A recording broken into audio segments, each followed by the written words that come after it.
Olá a todos, essa é a terceira parte da história do mangá Zounsen depois do anime. E caso você ainda não tenha visto, eu vou deixar o link no canto superior direito da tela, mas antes de eu começar, deixe seu like.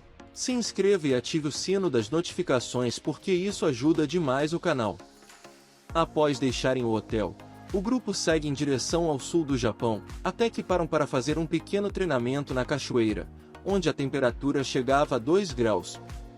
De acordo com o costume local, o banho na cachoeira servia como um ritual de limpeza do corpo e da alma para dissipar desejos mundanos, e com isso eles podiam riscar esse desejo da lista. De volta à estrada, o grupo estava sendo servido por Chop, que ficaria com eles até o hotel ser restaurado.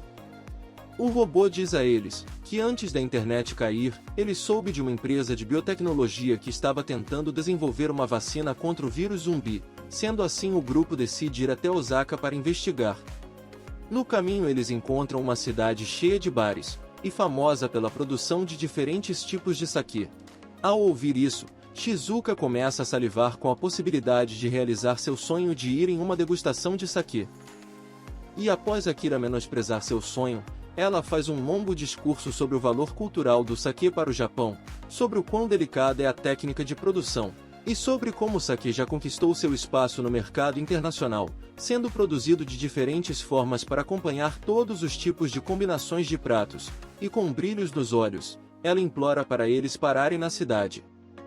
O grupo então segue até um bar, que para sua surpresa estava repleto de pessoas bêbadas, que se justificam estarem ali para lidar com coisas como o luto e a perda de tudo o que tinham, o que de certa forma emociona o grupo.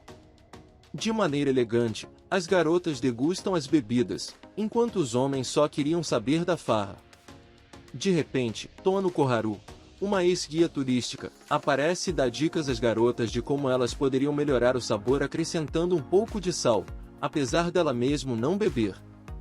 Depois disso, o clima fica pesado, quando um dos bêbados aparece com uma mordida no braço, e rapidamente se transforma, e começa a infectar a todos, obrigando o grupo a se esconder dentro de um grande tonel de sake. Tono fica desesperada por estarem sem saída, e lamenta por não ter tido a chance de beber o quanto queria. Ela então explica que para ela, a bebida é mais importante que as refeições, e revela que ela sempre bebia e fazia mais baderna que qualquer um. Contudo, tudo mudou depois que ela começou a trabalhar, porque ela sempre exagerava na dose, e fazia coisas que se arrependia, o que fez ela até ter medo de beber. Ao ouvirem isso, o grupo compartilha as vezes que tiveram problemas por beber demais, mas nada que se comparasse com Tono, que roubava objetos e acordava em cima de músicos de rua. Ela sentia que não tinha direito de aproveitar a bebida. Akira fica movido com a declaração dela, e diz que se ela quer se divertir tomando uma com todo mundo, não tem problema em se descontrolar um pouco de vez em quando, afinal ela sempre se esforça, e o grupo se une para consolá-la. Agora cheia de confiança, Kono mergulha no tonel para provar o sake, a melhor bebida que existe. Em seguida, ela tira seu sutiã, e se prepara para enfrentar os zumbis, deixando o grupo em pânico. Mas para surpresa deles, ela desvia de todos com facilidade utilizando o Kung Fu bêbado do Jack Chan, e com grande habilidade, ela enfia a bebida goela abaixo nos zumbis, afetando suas funções motoras com o álcool, e revelando que os zumbis também podiam ficar atordoados, dando chance do grupo escapar de lá. No dia seguinte, ela anuncia que continuaria a viver ali, porque em um mundo tão difícil, as pessoas vão querer afogar as mágoas. Portanto, ela deseja proteger os bares da cidade, e se despede do grupo, que segue viagem, sofrendo muito com a forte ressaca, e vomitando pelo caminho, mas pelo menos eles puderam realizar mais um desejo. No capítulo seguinte, o grupo observa o mar ser tomado por um brilho azul, causado pelas lulas vagalumes, que sobem à superfície na época da desova. Em seguida, eles fazem um buffet de caranguejo, e assim riscam mais um item da lista. Depois disso, eles seguem caminho pela praia, onde param para fazer esculturas com areia, mas quem domina a competição foi Beatrix, que faz uma verdadeira obra de arte, e realiza seu desejo de esculpir uma estátua budista. De volta à estrada, Akira compartilha seu desejo de encontrar um fóssil de dinossauro, e segue em direção a um grande sítio arqueológico onde vários foram encontrados, porque, segundo ele, a escavação também era uma forma de se aproximar da verdade e entender a vida. Portanto, ele não podia perder essa chance.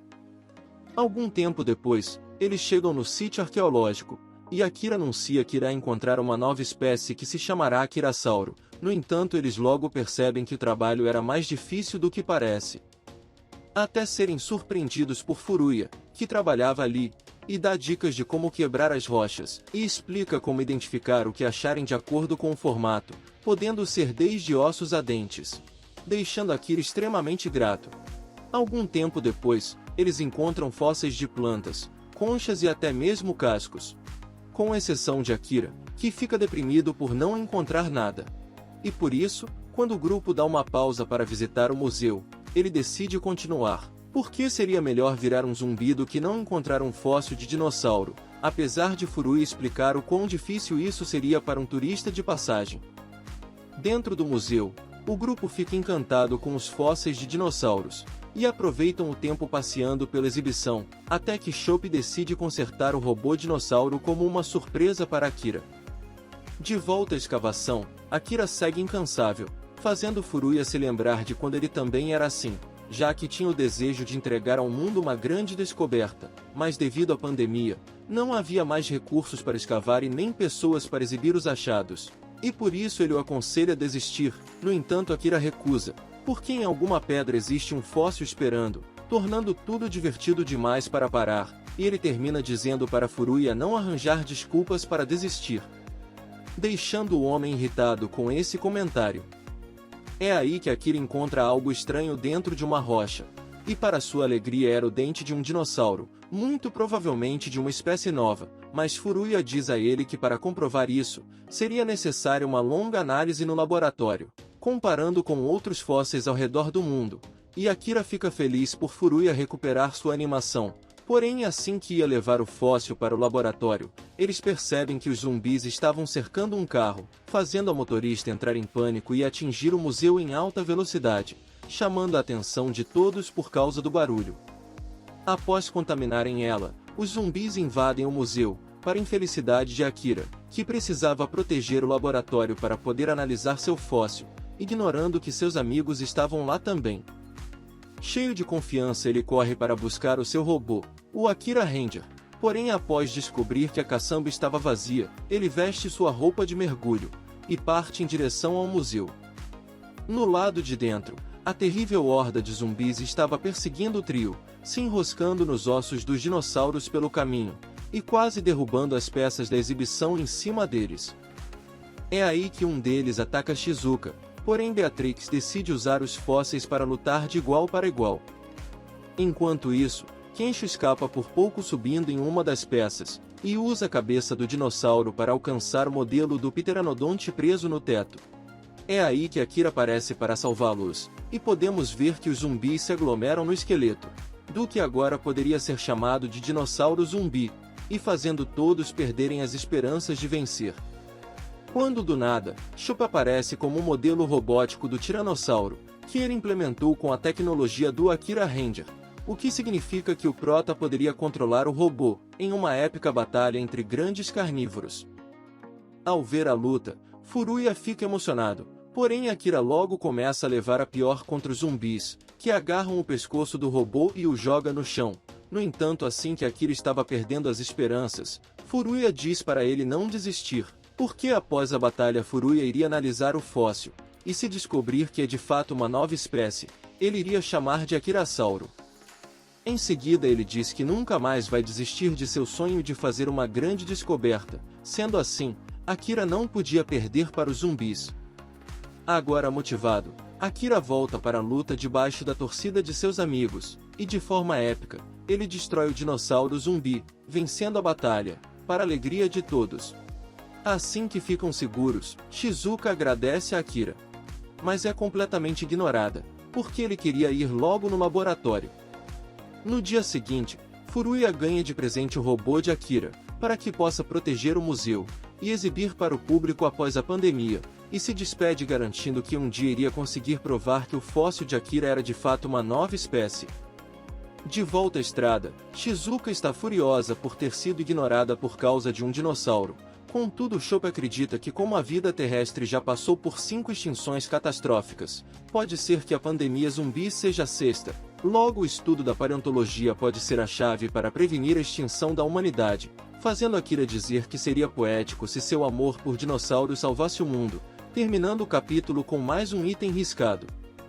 No capítulo seguinte, o grupo realizava o desejo de jogar Snowball, e com isso eles chegam à marca de 39 desejos realizados. Eles discutem um pouco sobre qual seria o próximo desejo, quando notam que Akira estava incomodado. O Proto explica que completar a lista está virando algo cotidiano, e por isso a diversão está diminuindo, a ponto dele pensar que se cansou de tudo, assustando o grupo com essa revelação. Ele então decide dar uma volta, enquanto o grupo fica preocupado com ele, e enquanto andava, ele sente que os dias ficaram chatos, e pensa que antes ele só queria ter tempo livre, mas agora que conseguiu, ele apenas está realizando os desejos de outras pessoas que ele viu na TV, então talvez o que ele realmente queria fazer nem exista. É aí que do nada ele vira em uma rua, e encontra uma quantidade absurda de zumbis, que o persegue, mas por sorte ele consegue se abrigar em uma pequena lojinha. Sem ter o que fazer, ele observa as lojas de comida do outro lado da rua, até que decide matar o tempo lendo os livros do local, que basicamente diziam que é ruim estar sempre livre de ocupações, e que a vida é uma coisa chata. Isso faz ele pensar no tipo de pessoa que trabalhava ali, e que talvez foi para acabar com o tédio que eles queriam realizar os desejos que ele viu em um catálogo. É aí que do nada, começa um momento psicodélico dele conversando com Pascal, que diz que ele está entediado por ter perdido de vista seu objetivo, e que quem caça coelhos não quer o coelho, e sim se distrair de sua infelicidade, e se divertir indo atrás da presa. No entanto, é preciso acreditar que você quer o coelho, para que consiga se enganar, porque se ele começar a ter dúvidas sobre a lista, ela vai perder a graça. Pascal também explica que tanto os livros que escreveu, quanto a lista que o grupo segue, é somente uma forma de se distrair do tédio. Ao ouvir isso, Akira pergunta como ele iria se livrar do tédio, quando de repente Heidegger assume a conversa, e compartilha sua experiência com o tédio, que o fez concluir que a pessoa tem medo de pensar nisso, e por isso todos fazem de tudo para não pensar, seja trabalhando demais, ou até mesmo fingir estar se divertindo, mas no fim, é o tédio que faz as pessoas se lembrarem que são livres, e cabe a elas decidir como usá-la.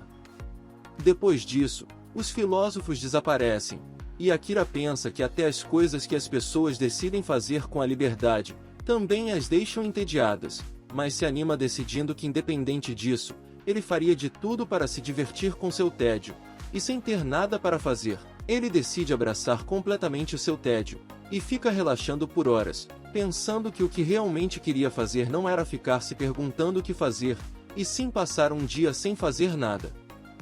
Algumas horas depois, começa a anoitecer, e Akira sente que se cansou até de ficar entediado, e volta a ficar animado em realizar outro desejo da lista. Logo em seguida, ele percebe que os zumbis foram embora, e assim que sai na rua dá de cara com seus amigos que perguntam o que ele estava fazendo, e ele responde que estava entediado, e começa a sugerir coisas para eles fazerem, para o alívio de seus amigos. E o capítulo termina com Shizuka dizendo que o ócio é a mãe da filosofia, riscando o desejo de ter tempo a toda a lista. Algum tempo depois o grupo assistia ao primeiro nascer do sol do ano, enquanto cumpriam o desejo de visitar o Templo Z. E Akira deseja que todos continuem bem, e que eles completem a lista, que vocês podem ver pausando o vídeo ou verificando o número do capítulo na descrição logo abaixo. Depois disso, eles seguem para Osaka, para ver o que aconteceu com a empresa que estava pesquisando uma vacina contra o vírus zumbi, mas Kensho e Akira também esperavam encontrar seu amigo Takemina ainda vivo. É aí que vemos um pouco da época da faculdade, onde os três falavam sobre o futuro, e pensavam por quanto tempo eles iriam se divertir. Algum tempo depois, eles finalmente chegam em Osaka, e já começam partindo para cima de alguns zumbis que estavam no caminho das barracas de Takoyaki. Contudo, eles descobrem que aqueles zumbis eram mais fortes que o normal, e pensam na possibilidade dos zumbis terem evoluído. Porém, Shizuka discorda, porque segundo ela, Os zumbis só estão mais animados porque são de Osaka, mas eles deixam a discussão de lado para focar em escapar. De repente, eles são surpreendidos por um homem misterioso, que diz que cuidaria dos zumbis, e com seu estilingue especial, ele derruba várias placas em cima dos zumbis. Agora fora de perigo, o homem cumprimenta Akira e Kensho, e finalmente vemos que ele era seu amigo Takemina, e o trio comemora a reunião com um abraço grupal. Após colocarem a conversa em dia, eles seguem viagem juntos, e Takemina mostra muito conhecimento sobre a movimentação dos zumbis em Osaka, e por isso ele guia o grupo em direção a uma grande construção, com muros altos que nem os zumbis poderiam escalar. E para surpresa do grupo, eles encontram uma grande feira livre, cheia de comerciantes vendendo todo tipo de comida, em troca de comida enlatada, que passou a substituir o dinheiro. É aí que Shizuka pergunta se ele sabe alguma coisa sobre a vacina contra o vírus, mas ele diz que nunca ouviu falar, porém os ricos que moram no castelo devem saber algo em relação a isso. Ele também diz que o dono do lugar é um homem que acumulou milhares de comidas enlatadas, e que mesmo que ninguém o tenha visto, ele é quem controla as coisas fora do castelo. Isso desanima o grupo, porque não havia chance de conseguirem uma reunião com alguém tão poderoso. Porém Akira dá a ideia deles conseguirem várias latinhas para ficarem ricos o bastante para se reunirem com o homem, e deixa Beatrix muito próxima de realizar o sonho dela de morar em um castelo. Rapidamente o grupo começa a juntar suas ideias, quando Takemina começa a arranjar vários problemas na ideia deles, porém seu pessimismo não foi o bastante para afetar Akira, que decide realizar o sonho que os três tinham na faculdade, que era gerenciar um bar. Algum tempo depois, o trio vai até um bar para pegar tudo o que poderiam usar, quando um zumbi invade o local, porém Takemina atira com seu estilingue, que causa muito estrago antes de acertar o zumbi. Depois disso, o grupo monta seu bar com as coisas que pegaram na cidade, e chama o local de Trinity. Logo em seguida, Takemina fala um pouco sobre a gestão do bar, e explica que existem 3 tipos de bares, sendo o bar casual, o bar conceitual, e o bar das mulheres sensuais.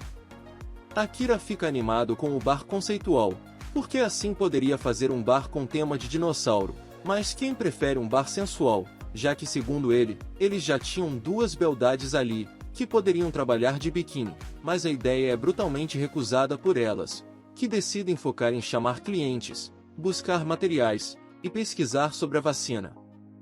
Depois disso, Takemina ensina eles a prepararem coquetéis, utilizando os conhecimentos que ele viu no YouTube, e o grupo comenta que não vão ter de pegar trens lotados e nem ter chefes chatos, como era antes da pandemia, enquanto Akira pensa que esse é um trabalho que ele gostaria de fazer.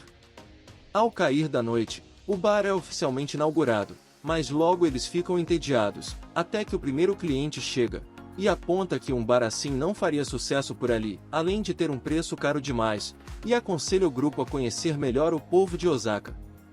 A partir daí a coisa só piora, e eles passam a noite atendendo só clientes chatos, que acabam com toda a energia deles. No segundo dia, foi ainda pior, e mais reclamações surgiram, ao ponto que após uma semana, o bar já não tinha mais clientes, e para piorar, eles estavam exaustos e cheios de dívidas, como o aluguel, que era pago ao mestre das latinhas. E com isso eles veem como é difícil a vida de empreendedor. Desesperado, quem pensa que devia pedir ajuda das garotas para conseguirem vender? Que para o azar dele, estavam ouvindo tudo, porém ao ver toda a dificuldade que eles estavam passando, Shizuka os convida para irem ao cassino, o que era a chance perfeita de Akira realizar o sonho de apostar até ficar rico. Ao chegarem no local, vemos que mesmo com a pandemia, o lugar parecia muito bem estruturado, mas assim que olha para os ricos, Shizuka sente que eles não eram pessoas legais. É aí que Takemina diz que não aposta mais, e utilizando dados matemáticos ele explica o quão difícil seria realmente lucrar em um cassino, chegando ao ponto de que a cada 40.000 pessoas, 39.999 saem do cassino sem nenhum tostão. Assim que termina de falar, Kensho e Akira aparecem dizendo que já perderam tudo, piorando a situação deles ainda mais. De repente, o grupo ouve gritos anunciando o começo do Canin or Zombi, onde o desafiante tinha a chance de cair em cima de 200 milhões em comida enlatada, ou cair em cima de vários zumbis.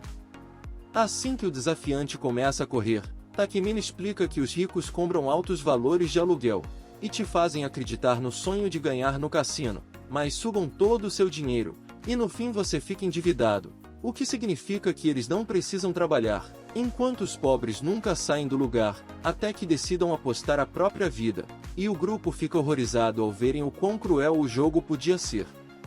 Algum tempo depois, o grupo sai do cassino desanimado, pensando que iria demorar até realizarem os sonhos de apostarem até ficarem ricos, e de morarem em um castelo, e o capítulo termina com Takemina dizendo que já ficou ridículo, e que eles deviam desistir do bar.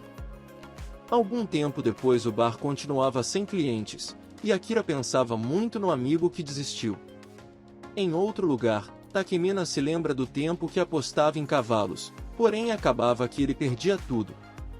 De volta ao presente, Kensho e Akira aparecem para falar com ele, e reconhecem o bilhete da aposta que ele sempre comprava. Ele então explica que mentiu, e que trabalhou em vários bares depois de largar a faculdade, porém nunca conseguiu ficar muito tempo no mesmo lugar, porque não tinha a perseverança de Akira e nem a comunicabilidade de Kensho, e por isso continuou a comprar bilhetes de apostas.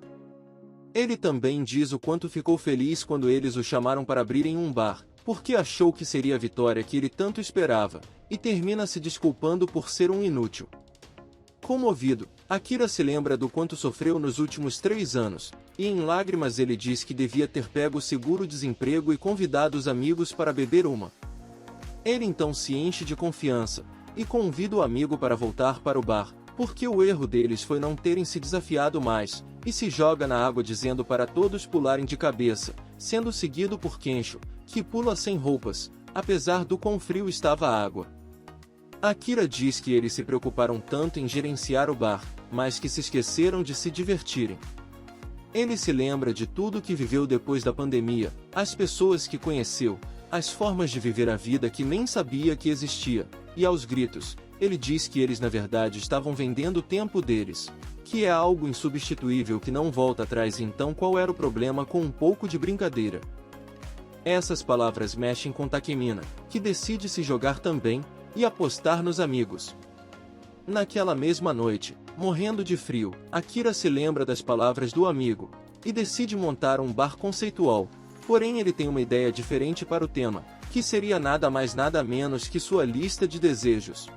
Algum tempo depois, eles reinauguram o bar, e vemos que agora as pessoas podiam tomar uma bebida enquanto se aqueciam com o fogo, sem falar da comida, que Kensho cozinha utilizando uma tora, de acordo com o costume dos lenhadores nórdicos.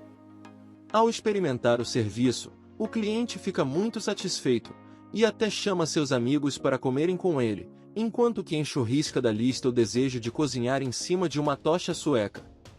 Ao verem o potencial do lugar, os clientes decidem trazer algumas coisas para o bar, e no dia seguinte, vemos que era uma tela inflável, e agora eles poderiam assistir todo tipo de filme, começando pelos de zumbi, que realmente impactavam a plateia.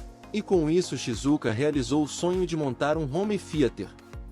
É aí que uma horda de zumbis ataca o local, e contamina um homem que estava com a namorada. Porém do nada os zumbis começam a dançar e vemos que era brincadeira para pedir a moça em casamento, mas infelizmente para ele, a mulher não gostou nem um pouco, porém pelo menos eles puderam riscar da lista fazer parte de um flash mob. A partir daí o bar foi tornando um sucesso cada vez maior, a ponto do grupo nem dar conta de atender tanta gente, mas por sorte haviam pessoas interessadas em trabalhar ali. Ao ver tudo que conquistaram, Akira fica feliz por Takemina não ter mais que apostar, e ele agradece com lágrimas nos olhos, e podemos ver que agora o espaço contava não só com o bar, e com o cinema, mas também com música ao vivo, e vários outros estabelecimentos. Por isso agora eles podiam de fato riscar da lista o sonho de gerenciar o bar, e o capítulo termina revelando que eles conseguiram 800 enlatados em um único dia, e com Akira cheio de ganância nos olhos esperando por mais. Muito obrigado a todos por terem assistido. O vídeo de hoje fica por aqui e até a próxima.